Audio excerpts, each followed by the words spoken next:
ibadahnya seorang hamba kepada Allah tidak mengenal waktu dan tempat. Kapanpun, dimanapun, dia harus beribadah kepada Allah Subhanahu wa Ta'ala.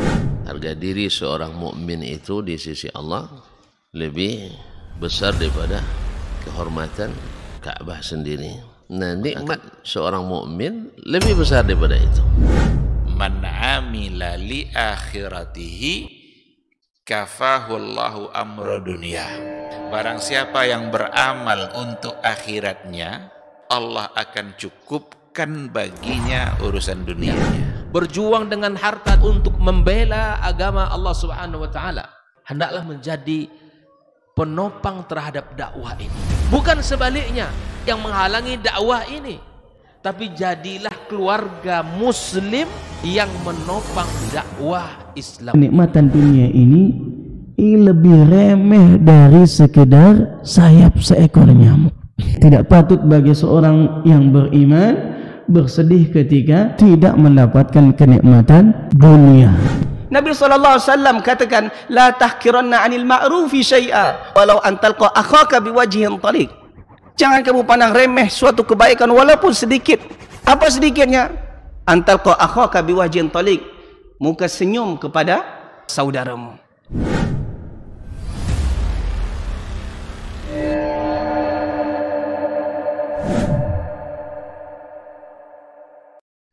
Majtama'a qaumun fi baitin min buyutillah yatluna kitab Allah wa yatadarasunahu fima bainahum illa nazalat alaihimus sakinah wa ghasyiyatuhumur rahmah wa haffat bihimul malaikah wa dzakarahumullahu fiman indah. Tidaklah suatu kaum duduk di salah satu rumah Allah membaca ayat-ayat Allah dan sama-sama mempelajarinya, kecuali turun kepada mereka as-sakinah, ketentraman dan kenyamanan. Wa ghasyiyatuhumur rahmah, dan mereka diliputi pula oleh rahmat, kasih sayang dari Allah Subhanahu wa taala. Wa haffat bihimul malaikah, dan mereka pun dikelilingi oleh para malaikat, karena malaikat suka majlis-majlis zikir dan ilmu. Wa dzakarahumullahu fiman indah, dan Allah akan banggakan sebut-sebut mereka di kalangan malaikat-malaikat yang ada di sisinya, di masyarakat atas. Mudah-mudahan kita termasuk yang sering disebut-sebut di sisi Allah, di kalangan para malaikat. Dan di akhir majlis ini mudah-mudahan kita pula mendapatkan seperti yang tersebut dalam hadis qudsi, qumu maghfuran lakum, silahkan berangkat meninggalkan majlis ini dalam keadaan diampuni dosa-dosa kalian.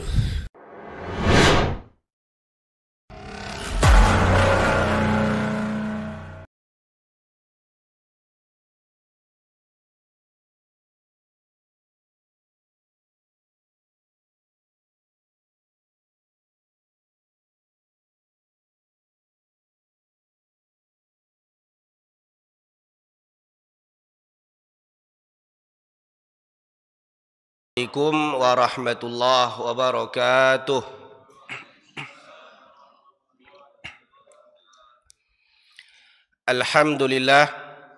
Alhamdulillahilladzi lahu ma fis samawati wa ma fil ardi wa lahul hamdu fil akhirah wa huwal hakimul khabir.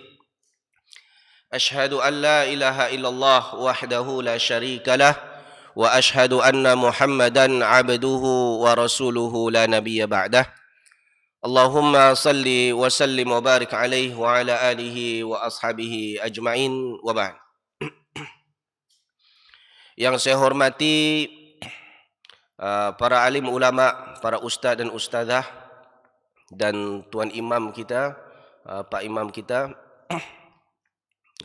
Haji Lutfi. Yang saya hormati tim KMTV Haji Adnan, dan saya hormati semua pengurus masjid Jabal Rahmah, dan yang saya hormati muslimin dan muslimat, bapak, ibu-ibu yang mungkin saya tak sebut satu persatu namanya. Mudah-mudahan kita semuanya menjadi hamba-hamba Allah yang istiqamah di atas jalan Allah hingga ke akhir hayat. Amin ya rabbal alamin. Bersyukur kita pada Allah Subhanahu wa taala. Di pagi ini Allah masih berikan kita kesihatan dan juga masih diberi peluang untuk hidup oleh Allah. Kerana ada segelintir atau sebahagian manusia hari ini, tadi malamnya masih hidup, masih bisa ketawa, tapi paginya sudah tiada. Alhamdulillah kita masih diberi kehidupan oleh Allah Subhanahu wa taala. Allah berikan kita kehidupan bukan sia-sia, tapi ada tujuannya. Apa tujuannya? Wa ma khalaqtul jinna wal insa illa liya'budun. Tidak aku ciptakan jin, tidak aku ciptakan manusia kecuali hanya untuk beribadah kepadaku. Walhamdulillah kita sudah melaksanakan apa yang diperintahkan oleh Allah Subhanahu wa taala, yaitu solat fardu subuh berjemaah.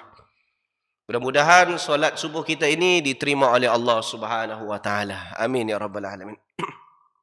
Selawat dan salam kepada Nabi kita Muhammad sallallahu alaihi wasallam dengan mengucapkan Allahumma salli wa sallim ala sayyidina wa nabiyyina Muhammad wa ala alihi wa ashabihi ajma'in. Mudah-mudahan dengan selawat kita kepada Nabi sallallahu alaihi wasallam, Allah berikan rahmat dan maghfirahnya kepada kita semua. Jemaah yang dikasihi oleh Allah Subhanahu wa taala. InsyaAllah di pagi ini kita akan membincangkan suatu tema. Sebenarnya disebut apa? Tematik ya. Tapi tema kita insyaAllah pada pagi ini yaitu anakku bukan anakku. Macam mana bunyi itu? Anakku bukan anakku. Macam sinetron aja ya. Ayat ini kita akan membincangkan firman Allah Subhanahu wa taala tentang anakku bukan anakku.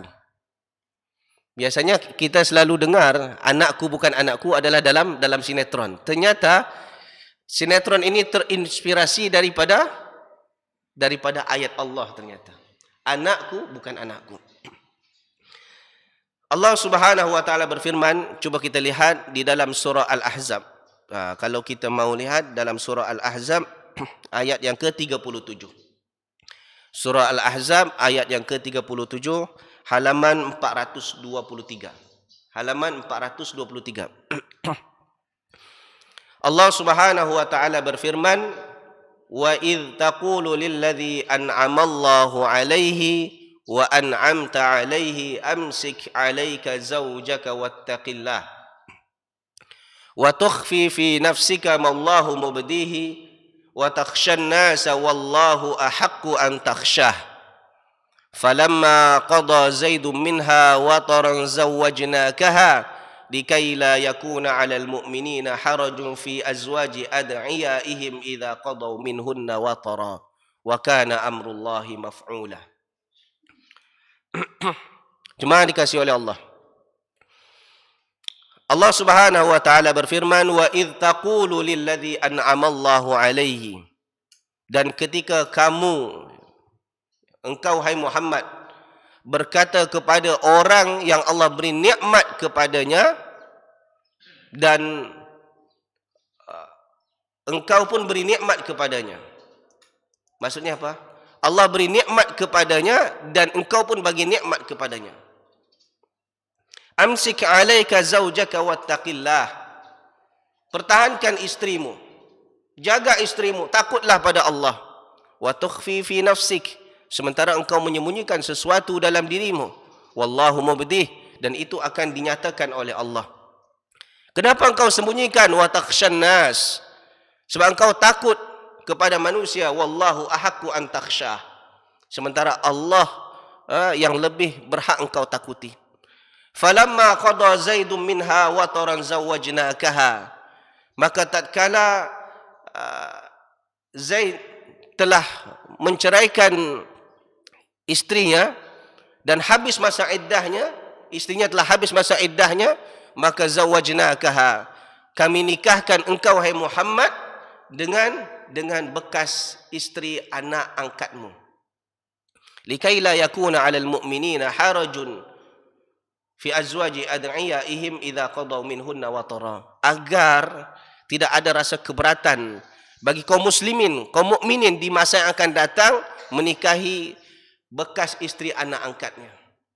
Wa kana amrullahi maf'ula. Dan perkara ini pasti akan terwujud. Jemaah yang dikasihi oleh Allah Subhanahu wa taala. Ayat ini bercerita tentang apa? Bercerita tentang tabanni. Tahu tabanni? Pernah dengar tabanni?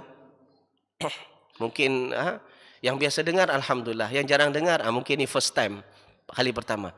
Tabanni bahasa kitanya adalah adopsi anak. Adopsi anak. Perkara ini banyak dipandang remeh oleh segelintir sebahagian kaum muslimin. Padahal masalah adopsi ini adalah masalah yang berat. Kerana boleh merosak nasab manusia. Boleh merosak nasab manusia. Jadi dalam Islam, masalah tabanni ini dibincangkan oleh Allah, disebut oleh Allah dalam Al-Quran, disebut oleh Nabi SAW dalam hadis-hadisnya. Dan praktik tabanni, iaitu adopsi anak, sudah pernah terjadi di zaman Nabi Muhammad SAW sebelum Nabi diangkat menjadi Nabi dan Rasul. Jadi oleh orang Quraisy, tabanni ini biasa. Jadi jemaah, di antara nikmat dari Allah Subhanahu wa taala ketika Allah berikan kita rezeki seorang anak, betul tak? Anak ni adalah rezeki. Namun tak semua Allah berikan rezeki anak ni. Allah beri kita ujian lain-lain. Ada orang yang Allah beri ujian susah dapat jodoh. Betul? Susah dapat jodoh. Bukan dikata tak handsome, handsome, ganteng. Bukan dikatakan tak beautiful, tak cantik, cantik. Tapi susah dapat jodoh. Ada juga orang yang diuji oleh Allah Subhanahu wa taala sudah dapat jodoh tapi susah punya anak. Dah menikah sampai 15 tahun tapi belum punya anak. Ada juga yang Allah Subhanahu wa taala uji dia punya anak tapi anaknya lemah. Ada yang diuji oleh Allah Subhanahu wa taala dia nak anak lelaki je tapi ternyata semuanya anak perempuan. Ada yang diuji dia nak anak perempuan, semua anak lelaki. Macam-macam ujian dari Allah Subhanahu wa taala. Dan salah satu ujiannya ketika susah punya anak. Ketika orang tak punya anak, maka ada segelintir kaum muslimin yang mengambil anak orang lain atau yang dikenal dengan adopsi anak. Adopsi anak di zaman Nabi Muhammad SAW dah biasa, dah menjadi urf, dah biasa. Boleh jadi dia adopsi anak kerana apa? Kerana tak punya anak. Yang kedua, boleh jadi dia adopsi anak kerana tertarik dengan anak orang lain. Dia dah ada anak, tapi tertarik dengan anak orang lain. Boleh faham? Yang ketiga, boleh jadi dia adopsi anak. Dia sebenarnya tak tertarik dengan anak orang lain. Cuma kerana kasihan, orang ni susah, akhirnya diadopsi anaknya, anak orang tersebut. Jadi jemaah dikasihi oleh Allah, cuma masalahnya adopsi anak di zaman Nabi Muhammad SAW ini banyak keliru, banyak keluar menyimpang daripada syariat Islam. Apa contohnya? Di zaman Nabi Muhammad SAW, ketika seseorang mengambil anak angkat, mengadopsi anak, maka serta-merta dia buat apa? Anaknya tersebut namanya dibin dan bintikan kepada ayah angkatnya. Boleh faham? Boleh faham? Kalau di zaman Nabi ini sebelum Nabi Muhammad SAW diangkat menjadi Nabi dan Rasul. Sebelum Nabi SAW diangkat menjadi Nabi dan Rasul, di zaman Nabi SAW, orang kalau mengambil anak angkat, maka namanya itu dibin dan bintikan. Bin atau bintikan kepada ayah angkatnya. Jadi bin dan binti ayah kandungnya dimansuhkan, dipadamkan. Itu yang satu. Yang kedua, status anak angkat di zaman Nabi Muhammad SAW sebelum Nabi diangkat menjadi Nabi dan Rasul, statusnya sama dengan anak kandung sendiri. Maksudnya boleh mewarisi dan diwarisi. Boleh saling mewarisi. Kalau seandainya ayah angkatnya ni kaya, lepas tu kalau dia meninggal, anak angkatnya dapat bahagian harta pusaka, harta warisan. Boleh faham? Sebaliknya, kalau seandainya anak angkat tu kaya, meninggal, maka bapa angkatnya mendapat harta pusaka. Dan ini di zaman Nabi Muhammad SAW, sebelum Nabi menjadi Nabi dan Rasul. Yang ketiga, dah dua tadi kan. Yang ketiga, kalau anak angkatnya menikah, maka kalau menantu jadinya kan, betul, menantu bahasa kita, anak angkatnya menikah, maka menantu itu mahram bagi bapa angkatnya. Faham ni? Berat sangat ya. Ni ayah angkat, ni anak angkat. Contoh, ni botol. Ni botol, bukan bapa angkat maksudnya. Ni botol. Sorry. Ni bukan apa namanya?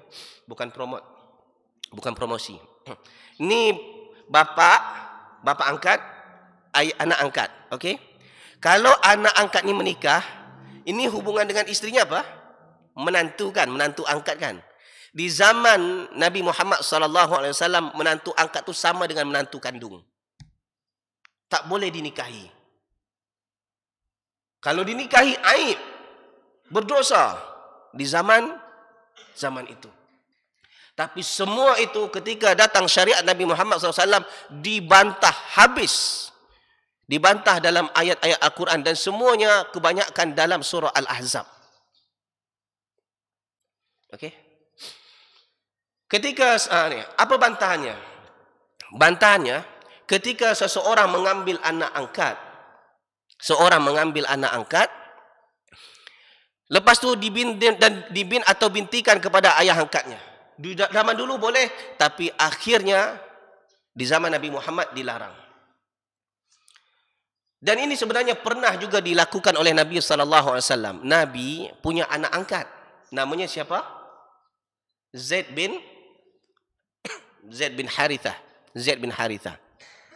Anak angkat Nabi ni sebenarnya daripada hamba, abdun, budak bahasa kita. Di Malaysia budak ni anak-anak. Jadi kalau jemaah pergi ke sana, jadi kalau katakan siapa dia? Itu budak sana tu. Kita dah sampai sini jadi budak. Bukan, budak tu adalah anak maksudnya. Jadi hamba atau budak bahasa sini. Kalau seandainya Nabi SAW dia dulu punya hamba, punya abdun, punya budak. Ketika Nabi SAW punya budak, budaknya dimerdekakan oleh Nabi SAW dan Nabi ambil ia sebagai anak angkat.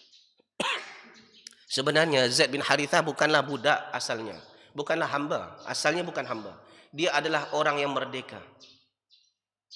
Dia orang yang merdeka.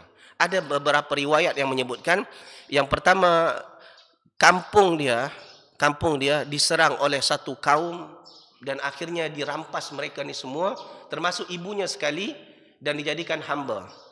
Boleh faham hamba kan? Lepas tu dijual. Jadikan hamba, dijual. Ada juga yang riwayat yang lain mengatakan bahawa ketika itu Harithah, bapaknya Zaid, bukan ada di kampung. Dia pergi merantau. Zaman dulu kan tak ada WhatsApp kan? Zaman dulu tak ada WhatsApp. Zaman dulu tak ada Facebook. Di mana status suami aku tu. Jadi dibawalah Zaid ni pergi mencari bapaknya. Sampai di tengah jalan dia terkepung dalam satu perperangan dan jadilah dia menjadi hamba. Ini dua riwayat yang berbeza, tapi yang jelas dulunya dia merdeka tapi jadi hamba. Allah Taala alam mana yang betul. Jadi jemaah dikasihi oleh Allah Subhanahu wa taala. Ketika itu ketika dijadi hamba lalu dibeli oleh kemenakan, bahasa kita kemenakan Khadijah binti Khuwailid, dan dihadiahkan kepada Khadijah, dan Khadijah hadiahkan kepada suaminya iaitu Nabi Muhammad sallallahu alaihi wasallam. So cerita bahawa Nabi sangat menyayangi Zaid bin Harithah, dia dimerdekakan. Selepas dimerdekakan dia bukan menjadi hamba lagi tapi dijadikan sebagai anak angkat. Saking sayangnya Nabi Muhammad sallallahu alaihi wasallam kepada Zaid bin Harithah, Nabi sallallahu alaihi wasallam mengumumkan Zaid bin Harithah Di hadapan orang ramai. Ketika itu dikatakan hadza Zaid bin Muhammad. Hadza Zaid bin Muhammad. Ini Zaid bin Muhammad.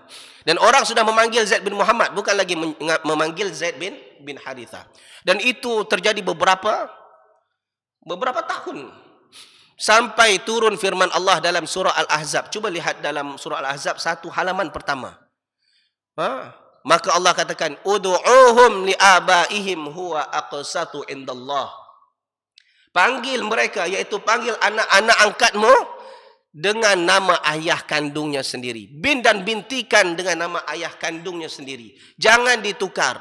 Serta-merta Nabi SAW tukar kembali daripada Zaid bin Harithah Muhammad kembali menjadi Zaid bin Harithah. Lalu Nabi SAW bersabda, man idda'a ila ghairi abihi fahuwa ya'lam annahu ghairu abihi fal jannatu alaih haram. Barang siapa yang menasabkan namanya kepada nama selain ayah kandungnya, sementara fahuwa ya'lam, sementara dia tahu kalau itu bukan ayah kandungnya, fal jannatu alaih haram, surga diharamkan untuknya. Hadis ini boleh kita lihat dalam kitab Riyadhus Shalihin. Hadis ini hadis sahih. Kalau surga diharamkan, maksudnya di mana tempatnya itu? Di neraka. Sebab di hari kiamat cuma 2 ya tempat. Kalau tak surga, neraka.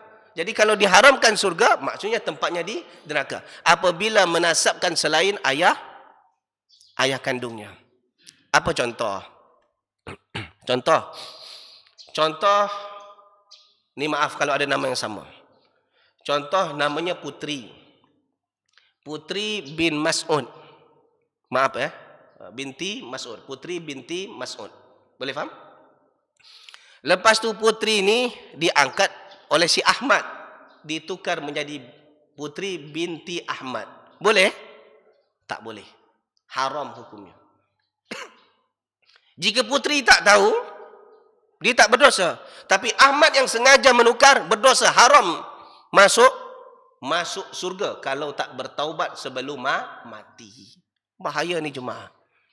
Kerana menasabkan anak, nasab anak ni kepada bin dan binti, itu adalah hak ayah kandung.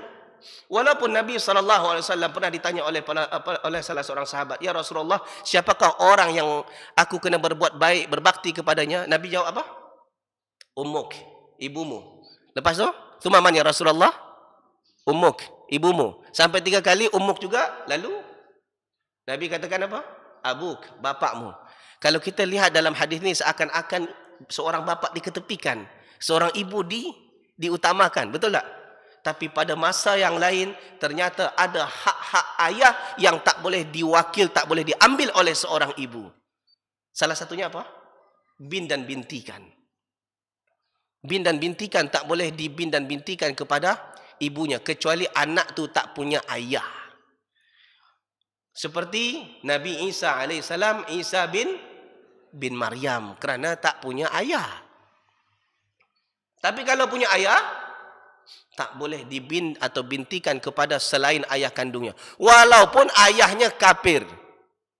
Walaupun ayahnya non-muslim, itu hak seorang ayah kandung. Apa contoh? Umar bin Khattab. Khattab Islam? Khattab bukan Islam. Jangan pula ditukar Umar bin Abdullah. Umar bin Khattab tetap Umar bin Khattab. Tak pernah pula dalam sejarah khalifah kedua dalam Islam adalah Umar bin Abdullah. Pernah dengar? Tak pernah. Tetap Umar bin Khattab. Walaupun Khattab bukan Islam. Ali bin Abi Talib. Abu Talib. Itu paman Nabi kan? Islam dia? Tak. Abu Talib meninggal masih dalam keadaan tak beriman. Bukan Islam. Tapi tak pernah pula dalam hadis dia dengar, ya Ali ta'al ghair ismak. Hai Ali, mari tukar namamu, jangan Ali bin Abi Talib lagi, Ali bin Abdullah. Pernah dengar macam tu? Tetap Ali bin Abi Talib dari dulu sampai hari ini Ali bin Abi Talib. Banyak lagi sahabat-sahabat dulu yang dulunya bapaknya orang-orang masih non-muslim. Bahkan bapaknya masih membenci Nabi SAW sampai mati. Tetap tak ditukar namanya bin dan binti. Ini hari ini orang baru masuk Islam, lepas itu ditukar nama bapaknya bin dan binti yang lain. Apa hak dia? Tak ada hak ni jemaah. Tak ada hak. Jemaah dikasihi oleh Allah Subhanahu Wa Taala. Lihat apa hak seorang ayah? Menikahi anak gadisnya, anak perempuannya, betul? Boleh diwakilkan oleh ibu? Tak, itu hak ayah. Lihat. Jadi sebenarnya dalam Islam, ayah dan ibu itu statusnya sama. Mempunyai hak yang lain-lain. Ibaratnya kalau nilainya seorang nilainya sama-sama 80. Ada 10 soalan, ujian 10. 10, jadi ternyata 1, 2, 3, 4, 5, 6 soalannya 10. Ternyata yang nilai yang dia dapat 80. Dia 100 patutnya dapat 80. Si perempuan ini pun juga dapat 80. Cuma kalau kita lihat si fulan betul 1, 2, 3 sampai 8 betul, tapi 9 dan 10 salah. Adapun yang si perempuan ini 1 dengan 2 salah, tapi 3 sampai 10 betul. Tapi hujungnya sama-sama 80. Boleh faham tak ni? Itulah sebenarnya dalam Islam. Ibu dan ayah sama punya hak masing-masing. Jemaah dikasihi oleh Allah Subhanahu Wa Taala. Namun hari ini ada segelintir atau sebahagian kaum muslimin yang sengaja merosak nasab. Bukan hanya tukar bin dan binti, bahkan dia sengaja tak perkenalkan anak angkatnya dengan mak kandungnya sendiri. Dipisahkan habis. Betul tak? Kononnya takut anak itu diambil balik oleh mak kandungnya. Takut diambil balik oleh mak kandungnya, ditutup rapat-rapat, akhirnya apa? Dia tak diperkenalkan dengan mak kandungnya. Jemaah dikasihi oleh Allah, sampai kapan perkara ini berlaku jemaah? Sampai kapan kita sihat? Kita ni bukan kekal pun. Ada masanya kita akan tua dan akan sakit dan mati. Kalau seandainya kita sebagai bapa angkat atau ibu angkat, lepas tu kita mati. Sementara anak kita tak kenal siapa ibu kandungnya. Suatu hari nanti, di future-nya masih akan datang, siapa yang tahu? Ternyata ibu kandungnya tersebut, dia punya anak lagi. Dia punya anak lagi, kita tak tahu kan? Dan ternyata kenal dengan anak ni. Suka sama suka menikah. Akhirnya menikah sedarah. Haram ke tak haram ni? Haram. Siapa yang merosak? Orang tua. Ini menjadi dosa jariah. Jangan pandang remeh bab ni. Walaupun yang buat seorang ustaz, walaupun yang buat seorang LC, master, PhD, walaupun yang buat orang pengajian, syekh sekalipun, kalau buat seperti ini haram jemaah. Haram. Kerana merosak nasab. Perkara ini sebenarnya banyak di sini dan juga di Kuala Lumpur. Di Kuala Lumpur ada satu drama, di Malaysia ada satu drama, seorang menikah dengan anak kandungnya sendiri. Seorang menikah dengan anak kandungnya sendiri. Dan drama ini diinspirasi daripada kisah nyata. Seorang menikah dengan anak kandungnya sendiri. Sebab apa? Ketika bercerai, si ibu tak bagi tahu kalau dia tengah mengandung.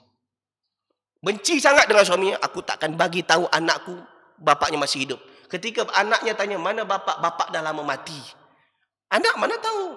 Ternyata anaknya pergi ke KL, pergi kerja. Ternyata dia suka dengan seorang datuk, dengan seorang om-om. Itulah. Seorang om-om, yang om ni pun caring. Karena ikatan batin. Kenapa anak ni merasa dekat kali dengannya? Dia tak tahu kalau itu anaknya. Ternyata nikah. Selepas nikah punya anak. Punya anak satu, dibawa balik kampung, jumpa mak bapak. Waktu jumpa mak bapak, terkejut. Ini siapa ni? Ini bekas isteri aku. Lepas tu, adakah engkau menikah selepas kita bercerai? Tak. Siapa yang dengan siapa? Itu bukan apa namanya? Bukan anak orang lain, tapi itu anak engkau sendiri. Akhirnya menyesal, nasi dah jadi bubur. Serta-merta harus diceraikan. Nak ceraikan, itu isteri kita dah sayang, itu dah anak kita. Jadi macam mana statusnya? Itu anak dan juga statusnya cucu. Siapa yang punya kerja? Ibu bapa. Bahaya kan? Jangan main-main masalah bab tabani, adopsi anak. Perlu berhati-hati, perlu punya ilmu. Jangan hanya kerana nafsu. Nah. Lalu seorang ini sudah dibin dan bintikan. Kedua, orang zaman dulu kalau dia punya anak, disamakan anaknya seperti anak kandung sendiri. Lalu dibantah oleh Allah Subhanahu wa taala, "Wa ma ja'ala ad'iyaakum abna'akum, dzalikum qaulukum bi afwahikum." Dalam surah Al-Ahzab, lihat dalam satu halaman pertama tu, Allah tidak menjadikan anak angkatmu itu sama seperti anak kandung. Tidak, itu hanya ucapan kamu saja. Tetap mereka itu berbeza. Seterusnya juga jemaah, zaman dulu kalau seandainya menantu daripada anak angkat tersebut, itu haram dinikahi zaman dulu.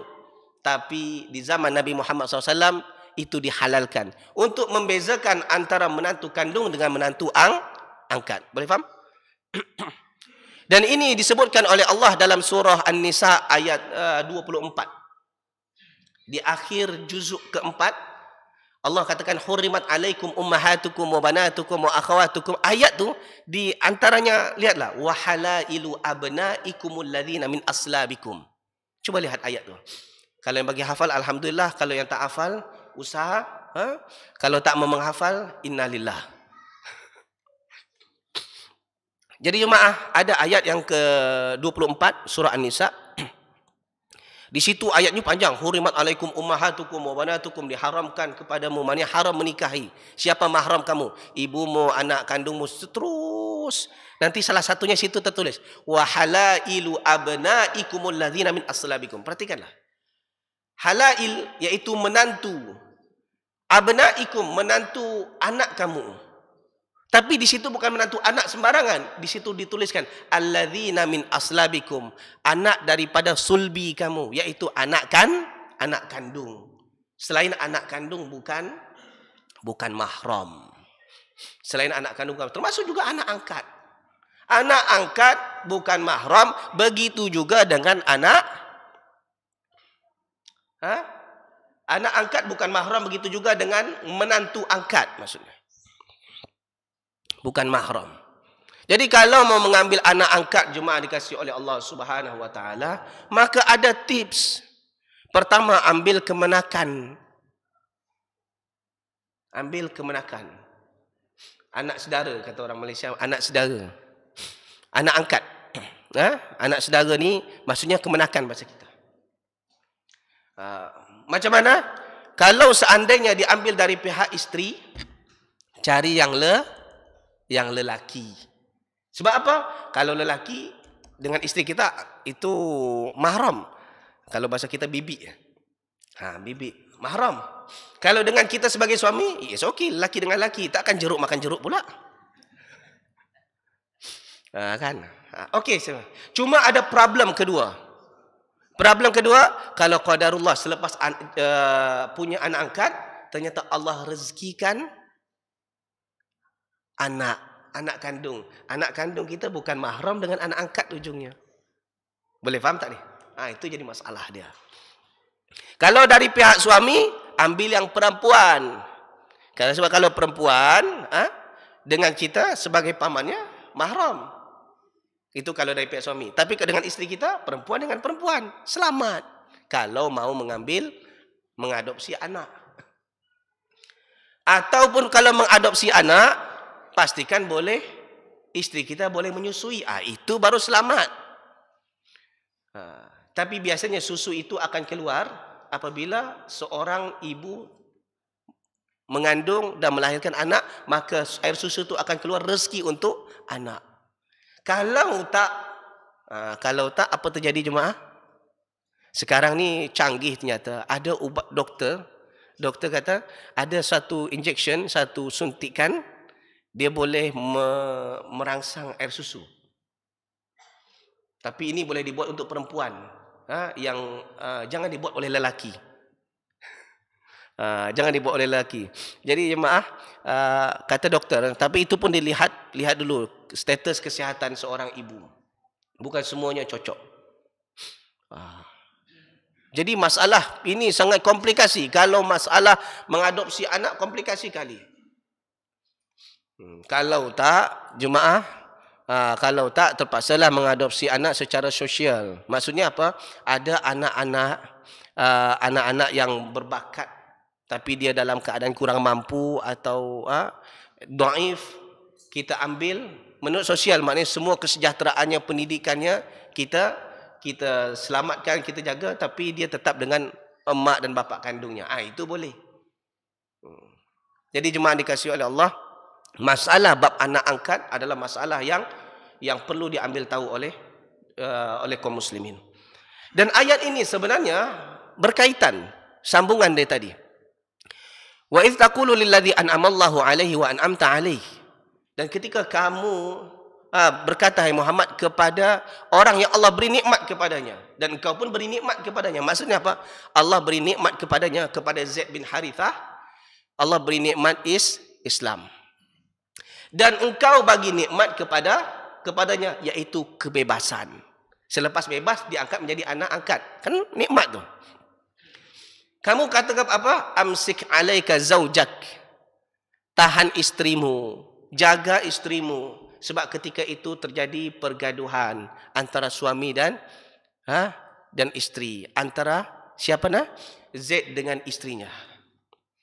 Antara Zaid dengan istrinya, pergaduhan. Sebab Zaid ni bekas hamba, sementara istrinya adalah keturunan merdeka. Lama-kelamaan tak ngam, maksudnya tak cocok, akhirnya sekali, dua kali, tiga kali boleh tahan, akhirnya minta cerai.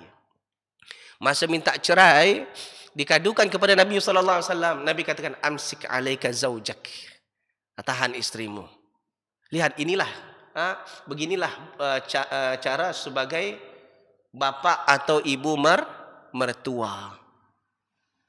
Ini diajarkan oleh Nabi sallam. Amsik alaika zaujak, tahan istrimu, jaga istrimu, wattaqillah, takutlah pada Allah. Ini sekarang ada juga segelintir atau sebahagian ibu bapa yang sengaja berusaha menceraikan hubungan anaknya.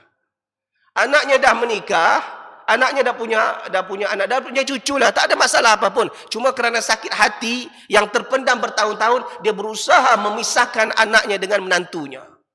Ini bukan bapa yang baik, ini bukan ibu yang baik, ini ibu bapa syaitan ni.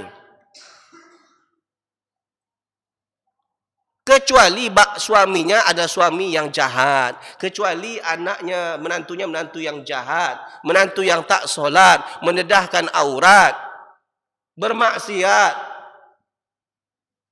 Itu lain cerita. Kalau seandainya menantunya ini menantu yang baik secara zahir, ini anaknya anak yang baik, kenapa kena dipisahkan? Apa masalahnya jemaah? Ini biasanya masalah kerana hasad dan dengki. Okey? Wa tukhfi fi nafsik, dan kamu menyembunyikan sesuatu dalam dirimu. Menyembunyikan sesuatu dalam dirimu. Maksudnya apa? Sebenarnya Nabi ingin melakukan sesuatu tapi disembunyikan. Wallahu mubdi, dan Allah akan nampakkan. Wa takshan nas, sebab apa Nabi SAW sembunyikan? Sebab takut manusia. Wallahu ahaqqu an taksha, dan Allah yang lebih berhak engkau takuti. Sebab kan zaman dulu saya katakan tadi, aib kalau menikah dengan bekas isteri anak angkat, aib. Nabi nak buat, tapi takut apa kata dunia, apa kata orang. Nabi bimbang dengan perkataan orang. Lalu Allah katakan, wallahu ahaqqu an takhsha, Allah yang lebih berhak engkau takuti. Falamma qada Zaidun minha wataran zawwajnakaha. Tatkala akhirnya hubungan antara Zaid dengan istrinya tak boleh dipertahankan, akhirnya bercerai, sampai istrinya pun habis masa iddahnya, zawwajnakaha, kami nikahkan engkau hai Muhammad dengan bekas isteri anak angkatmu.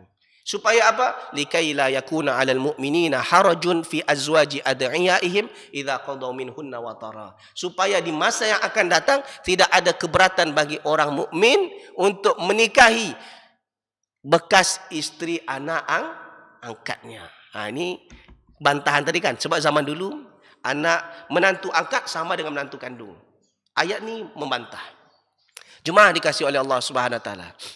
Sebenarnya Nabi SAW menikah dengan bekas isteri anak angkatnya itu, dia menikah bukan dengan orang lain pun. Dia menikah dengan siapa nama bekas isteri anak angkatnya ni? Zainab apa? Zainab binti Jahshin. Zainab binti Jahshin. Nabi SAW punya isteri lebih daripada 4 orang, betul? Berapa orang isteri Nabi? 11. Isteri Nabi SAW 11. Ketika Nabi SAW menikah dengan mana-mana isteri Nabi, tak pernah satu pun kisahnya disebutkan oleh Allah dalam Al-Quran. Tak ada. Kecuali satu. Ni ketika Nabi menikah dengan Zainab binti Jahshin. Lalu siapa sebenarnya Zainab binti Jahshin? Zainab binti Jahshin sebenarnya tahu siapa dia? Sepupu Nabi SAW. Dia kan Jahshin binti Jahshin. Okey, sepupu dari mana? Sepupu dari ibu. Nabi siapa namanya? Nabi bin Abdullah bin Abdul Muttalib, betul? Nabi Muhammad bin Abdullah bin Abdul Muttalib, betul? Zainab ni binti Jahshin kan? Zainab binti Jahshin. Tapi Zainab ni kan punya emak, punya ibu. Ibunya ni Umaymah binti Abdul Muttalib. Boleh faham? Yang faham angguk, yang tak faham pun angguk. Yang bingung pun angguk juga. Harap-harap faham juga. Saya ulang balik. Kalau bab nasab ni kadang-kadang memang pening juga kita kan. Nak kaji nasab ni kadang-kadang otak kena jalan sikit. Ngantuk-ngantuk tak boleh. Tapi Alhamdulillah pagi ni tak ada yang ngantuk. Jemaah, Muhammad sallallahu alaihi wasallam bin Abdullah bin Abdul Muttalib. Kakeknya siapa? Abdul Muttalib. Zainab daripada ibu ni bukan daripada bapa ya. Daripada ibu, nama ibunya Umaymah. Umaymah binti Abdul Muttalib. Boleh faham? Jadi Umaymah ni siapa Nabi? Tante, bibi. Bibi Nabi. Bibi kandung ni. Adik-beradik kandung dengan bapaknya Abdullah. Jadi makcik lah kalau makciknya siapa? Nabi SAW. Bermakna Zainab ni sepupu Nabi. Akhirnya Nabi menikah dengan sepupu. Dua di sini. Bekas isteri anak angkat yang dulunya menjadi aib dimansuhkan. Ternyata yang kedua dengan sepupu. Sepupu mahram? Tak. Sepupu bukan mahram. Sepupu bukan mahram. Ini yang perlu diperhatikan oleh kaum muslimin. Hari ini ramai daripada kaum muslimin bab sepupu ni main-main libas saja semua. Kononnya dia dari kecil dah bersama dengan sepupu. Ya memang dari kecil, tapi kalau dah balik dia bukan mahram. Kalau masih kecil-kecil, masih 5 tahun, 6 tahun, 7 tahun, main bersama bolehlah. Tapi kalau dah besar, jangan mentang-mentang aku dari dah kecil sama dia, akhirnya main salam-salaman aja dengan sepupu. Tak boleh jemaah. Begitu juga kalau dengan paman, dengan bibi, itu yang kandung. Kalau yang sepupu bapa, sepupu emak, sepupu ibu, itu juga bukan mahram. Boleh faham tak? Sepupu kita bukan mahram. Sepupu ayah kita pun juga bukan mahram. Sepupu ibu kita juga bukan mahram. Contoh ayah kita punya sepupu. Biasanya kalau orang akan panggil, tetap jugalah panggil Pak Cik, Pak Etek, apa itu kan. Nama-nama istilah-istilahnya kan. Pak Angah lah, sepupu daripada bapa kita. Atau ibu kita pun punya sepupu. Sepupunya juga bukan mahram. Apa contohnya? Nabi Muhammad SAW menikahi anaknya Fatimah binti Muhammad SAW dengan Ali. Siapa Ali? Sepupu Nabi. Maknanya Fatimah menikah dengan sepupu bapaknya. Boleh faham kan? Bab ni jangan main-main jemaah. Akhirnya wa kana amrullahi maf'ula. Perkara ini terwujud. Jadi selepas habis masa iddahnya Zainab binti Jahshin, Nabi SAW datang kepada Zainab binti Jahshin lalu meminangnya dan menikahi Zainab binti Jahshin. Ini masalah tabanni, masalah anak angkat, masalah yang serius yang tak boleh dipandang remeh oleh kaum muslimin. Allahu ta'ala a'lam bissawab. Ada pertanyaan?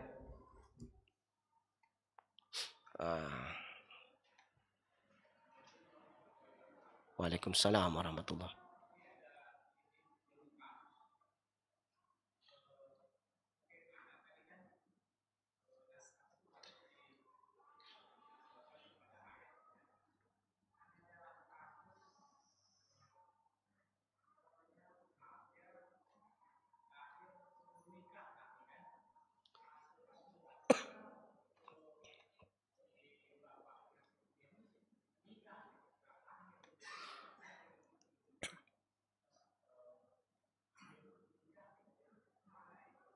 Oh, Masya Allah. Saya dah berbulan-bulan bagi kuliah, bagi kajian di sini. Ini first time pertanyaannya sampai saya. Masya Allah. Susah pula pertanyaannya tu. Pertanyaan tadi masalah nasab, bin dan binti. Sorry kalau soalannya, nanti kalau salah keliru, saya ulang balik soalannya. Kalau keliru, tegur ya. Jadi masalah, masalah bin dan binti. Bagaimana qadarullah si ibu dengan si bapak dulunya berzina. Betul tak? Ternyata dalam berzina ni si ibu mengandung. Tapi si ibu bapak ni tetap menikah juga, walau selepas mengandung pun menikah. Jadi kalau anak ni lahir, adakah dia boleh bin dan bintikan kepada bapak dia? Walaupun secara biologis memang itu bapak dia, tetapi dia lahir karena belum nikah. Itu kan? Okey. Jemaah yang dikasihi oleh Allah Subhanahu wa taala. Yang pertama, masalah nikah wanita dalam keadaan mengandung. Wanita dalam keadaan mengandung itu yang perlu kita bincangkan dulu. Wanita menikah dalam keadaan mengandung. Dia dinikahi dalam keadaan mengandung. Di sini ternyata khilaf di antara ulama. Sebahagian ulama mengatakan tak boleh. Sebagian ulama mengatakan boleh, itu pun bersyarat. Bersyarat kalau yang menikah itu memang bapak biologis itu sendiri. Tapi kalau bapak yang lain yang siap bertanggungjawab, tak boleh. Bapak yang lain yang siap bertanggungjawab atau lelaki lain yang siap bertanggungjawab, itu tak boleh. Itu semua sepakatlah tak boleh. Tapi kalau bapak biologis dia, itu boleh. Itu sebagian ulama. Tapi sebagian ulama lagi mengatakan tak boleh. Tak boleh sampai si perempuan tersebut melahirkan. Dengan dalil apa? Dalam surah At-Talaq, wallai ya'isna minal mahidhi min nisaikum wa ulatul ahmali ajaluhunna ayadhna hamlahun. Dalilnya wanita yang hamil habis masa iddahnya sampai dia sampai dia bersalin, sampai dia melahirkan. Bermakna ketika orang dalam keadaan mengandung tak boleh dinikahi. Ini dalilnya. Yang dengan alasan yang kedua, ini namanya saddal lidzari'ah, menutup pintu kerosakan. Kalau seandainya dibolehkan, apa yang terjadi? Maka ini menjadi senjata bagi pemuda dan pemudi untuk berzina dulu supaya diizinkan, direstui oleh ibu bapaknya. Boleh faham tak? Pemuda-pemudi ini dah sama suka. Tapi ibunya ni, ibu atau dari pihak perempuan atau pihak lelaki, biasanya dari pihak perempuan tu yang tak suka dengan calon menantunya ni, akhirnya mereka berzina. Dah mengandung, macam mana lagi daripada untuk menutup malu dinikahi saja. Gitu.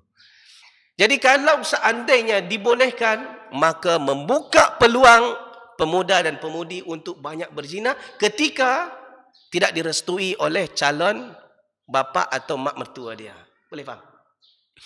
Oleh sebab itu para ulama sebahagian mengatakan haram, walaupun dengan bapa biologis itu sendiri. Dan sebenarnya ini khilafiyah, cuma saya lebih condong kepada pendapat yang mengatakan haram. Kerana apa? Kerana ini membuka peluang bagi pemuda dan pemudi untuk berzina kalau dibolehkan. Andaikan kalau kalau si perempuan ni menutup malu, tahu malu, kenapa buat? Oh, bapa mertua, mak mertua ni kadang-kadang ni bengang pun ada juga saya tengok. Kalau anaknya tak dijemput oleh lelaki lain, engkau ni malam Ahad, malam Minggu, tak ada pacar engkau datang, risau dia. Dia seakan-akan anaknya tak laku. Tapi kalau ketika anaknya dibawa raun sana, raun sini, raun sana, raun sini, wah bangga pula tengok anakku laku. Tambah lagi kalau sempat ganti-ganti pasangan. Tengok semua lelaki menyukai anakku, kata. Nanti kalau anaknya mengandung, dia pula yang menangis. Ini mak bapak stupid bin Bahlul namanya.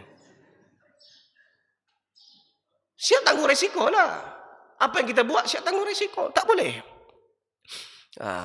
Ini yang pertama. Okey.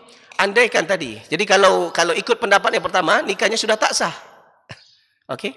Jadi kalau seandainya dia juga tetap menikah. Kalau pendapat yang pertama tak sah. Tapi kalau pendapat yang kedua tadi yang mengatakan boleh saja dengan bapa biologis, itu pun bersyarat. Kalau seandainya anak tu belum ditiupkan roh, belum 4 bulan, maka masih boleh dibin dan bintikan. Kalau lebih daripada 4 bulan, tetap juga tak boleh dibin dan bintikan kepada ayah tersebut, walaupun tu ayah biologis sendiri. Jadi sebab ini bab khilafiyah, saya terangkanlah. Jemaah mau ikut yang mana silahkan, tapi yang ingat di hari kiamat kita tanggung masing-masing. Allahu a'lam.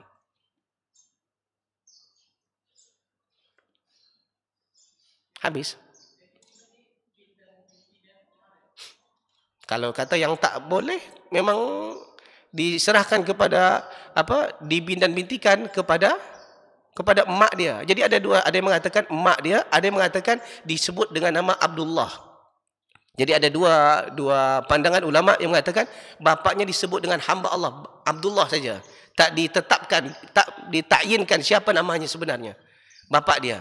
Ada juga yang mengatakan harus dibin atau bintikan kepada emak dia. Karena asalnya dia tak punya bapak. Boleh faham? Habis.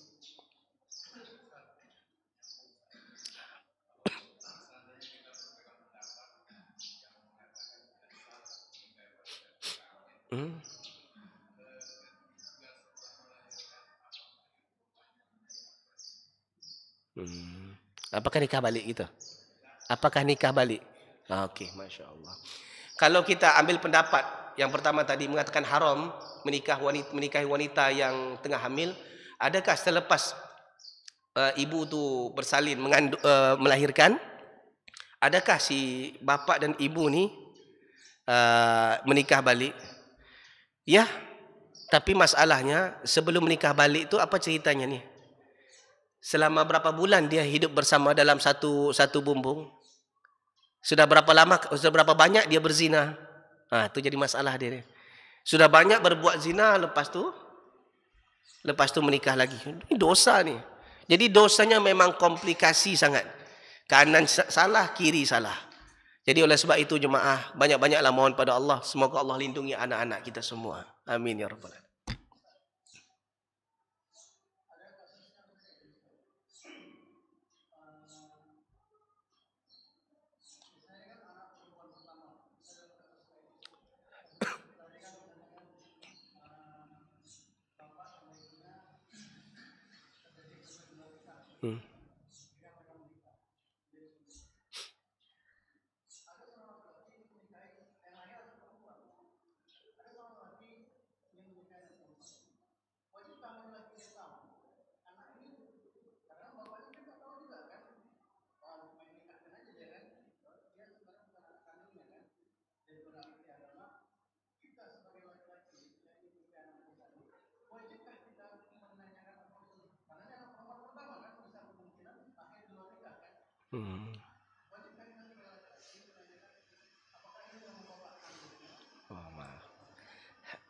Masya Allah.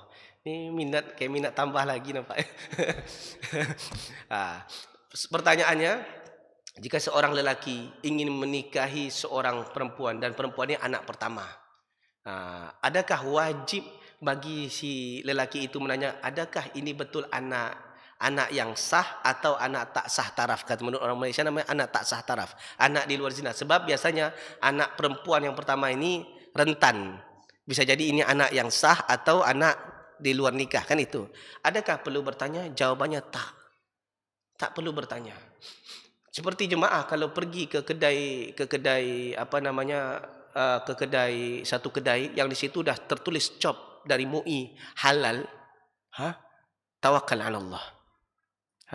Tak perlu tanya, ini ayam ni sembelih kerana Allah atau enggak? Itu macam mana? Pergi pula ke dapur, mau beli cuma 10,000 tapi sibuk pula habis masa 1 jam mau cek sampai ke hujung. Tak perlu. Kalau sudah dikatakan MUI halal, tawakal ala Allah. Kalau mereka berdusta, mereka yang menanggung dosa. Tak perlu ditanya. Contoh, ada orang belanja kita, orang apa? Traktir kita. Ketika orang traktir, jom kita sarapan makan lontong. Makan lontong. Uang kau ni halal tak? Di mana kau dapat? Cuba aku audit uang kau semuanya. Tak perlu diaudit. Dia sudah belanja. Kecuali kita tahu dia ini bandar togel.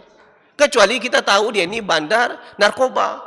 Duitnya pendapatannya 100% daripada narkoba. Baru kita tak boleh. Tapi kalau dia ni mungkin punya kelentang-kelentong atau kelentang-kelentong.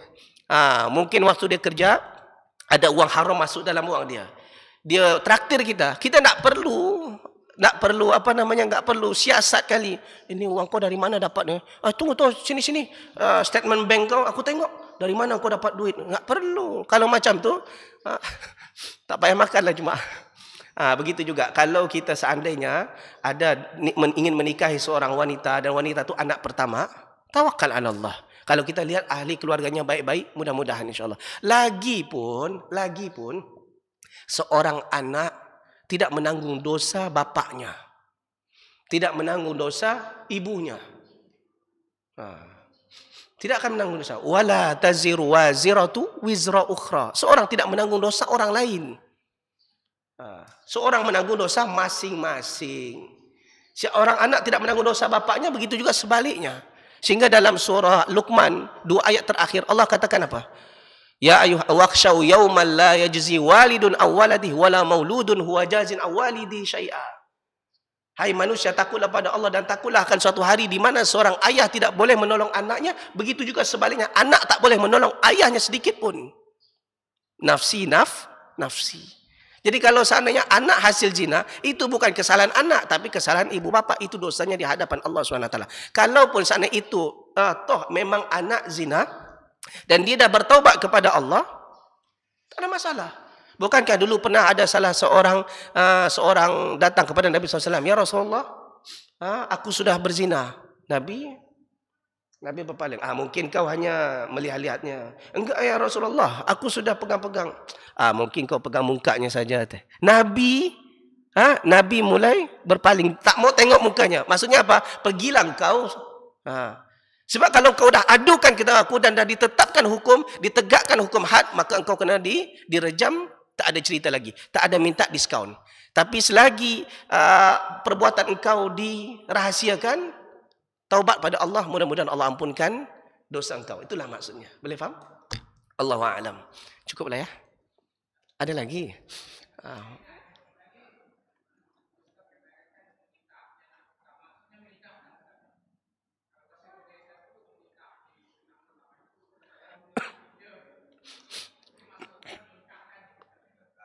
Okey, ini masalah bagaimana dengan... Ya, ini kalau kita menikah dengan anak pertama. Okey, satu. Atau kita sebagai yang menikahi.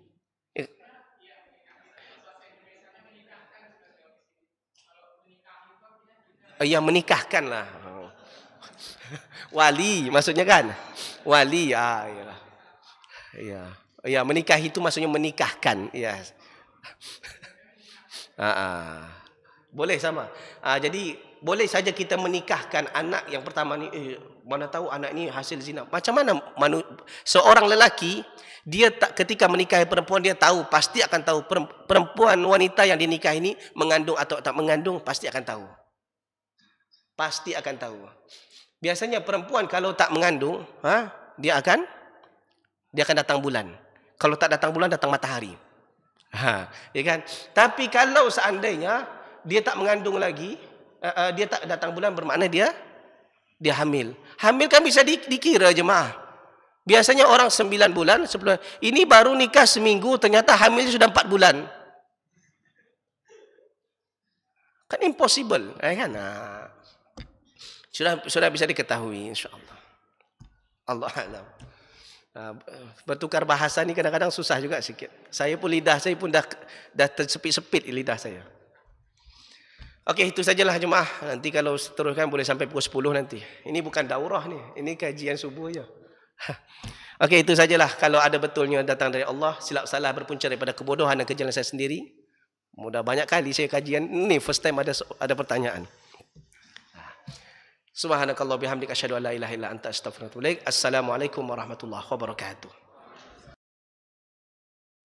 Ibadahnya seorang hamba kepada Allah tidak mengenal waktu dan tempat. Kapanpun, dimanapun, dia harus beribadah kepada Allah Subhanahu wa Ta'ala. Harga diri seorang mukmin itu di sisi Allah lebih besar daripada kehormatan Ka'bah sendiri. Nah, nikmat seorang mukmin lebih besar daripada itu. Man amila li akhiratihi kafahu Allahu amra dunia.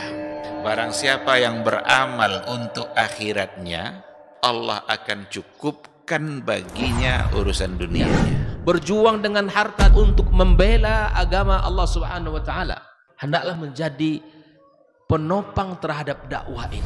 Bukan sebaliknya yang menghalangi dakwah ini, tapi jadilah keluarga muslim yang menopang dakwah Islam. Kenikmatan dunia ini lebih remeh dari sekedar sayap seekor nyamuk. Tidak patut bagi seorang yang beriman bersedih ketika tidak mendapatkan kenikmatan dunia.